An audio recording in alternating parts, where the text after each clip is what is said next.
نبی کریم صلی اللہ علیہ وسلم نے ارشاد فرمایا، المؤمن مرآۃ المؤمن، مومن مومن کا آئینہ ہوتا ہے۔ اس کا مطلب یہ ہے کہ اگر کسی مومن میں آپ کو کوئی برائی یا کوئی خامی نظر آئے تو اسے آرام سے خفیہ طور پر بتا دیں کہ آپ کے اندر یہ خامی ہے۔ اس کی خامی کو چھپائیں بھی نہیں، جیسے آئینہ چھپاتا نہیں، اور دوسروں کو نہ بتائیں۔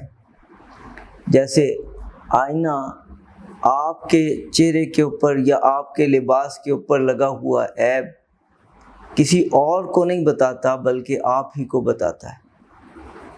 تو یہ دونوں کی دونوں خوبیاں مومن میں ہونی چاہیے۔ جو بھی کسی کے اندر کوئی برائی نظر آئے تو اسے اصلاح کی نیت سے بتلائے، لوگوں میں ڈھنڈورا پیٹنا مقصود نہ ہو۔ جب سے یہ ہمارا سوشل میڈیا آیا ہے اس نے انتہا کر دی۔ اس بندے کو جس میں عیب ہے اسے نہیں بتایا جاتا بلکہ پوری عوام کو باخبر کیا جاتا ہے کہ اس بندے کے اندر یہ عیب ہے، اور پھر جو سننے والے ہیں وہ تحقیق بھی نہیں کرتے، ایک سائیڈ کی بات سنی اور بس اسی کو تسلیم کر لیا۔ بڑے بڑے علماء کی ناقدری ہو رہی ہے، بہت سارے ایسے لوگ جو بڑے شریف ہوتے ہیں میڈیا ان کو بے عزت کرتا ہے اور ان کا مذاق بناتا ہے۔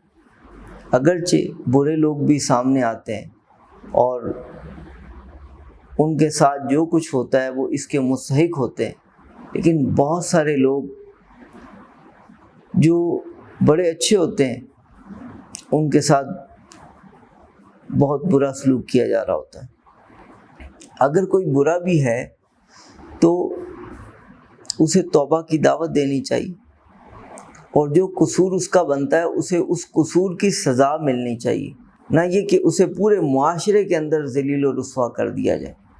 اگر کسی کو اس طرح سے ذلیل و رسوا کریں گے تو وہ آئندہ معاشرے میں ایک اچھا فرد بن کر نہیں جی سکے گا۔ اس کی ایک غلطی پہ آپ نے اس کی اس طرح سے گرفت کی اور اتنی اس کی درگت بنائی۔